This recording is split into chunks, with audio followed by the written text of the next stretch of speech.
ওমা বেনে বউ, তোর এত দেরি হলো কেন?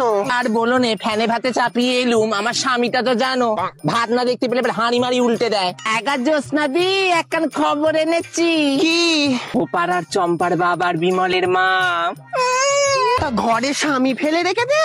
বাবা চুপ করো তো, ওর স্বামী কাজ করে নাকি? মদ খেয়ে পড়ে থাকে তো। আরে বেনে বউ, আমার বাছুর খান কই গেল বল দেখি দিনি। এইটা না, এ নয় কো। ও বুঝে গেছি, কে? ওই পুটি আর পুটির মা।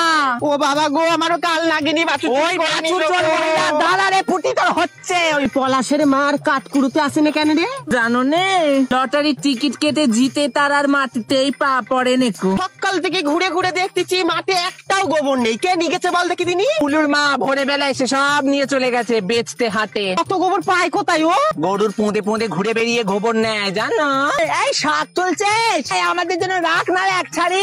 এই ও রাখবে নেকো বেনে বউ। খচ্চর মহিলা। দাঁড়া যাচ্ছি। কাকুলির মেয়ের সম্বন্ধ দেখতে এসেছে কলকাতা থেকে। যে মেয়ে কিনা নিজের বাপ মাকে উঠতে বসতে তুলোদনা করে, সে গিয়ে কলকাতায় সংসার করবে? এখানে যে আমাদের বগড়া করা ঘুটে রাখা ছিল, সব গেল কোথায় বল দেখি দিনি। বিমলিদের কাছে কত ঘুটে। এই বিমলি, তোর তো অত ঘুটে ছিল না? ওই তো, ওগুলো তো আমাদের হাতের ছাপের ঘুটে। না, ওগুলো আমাদের হাতের ঘুটে। বান্দিগিরি করবি না বিমলি, একদম মিথ্যা কথা কইবি না।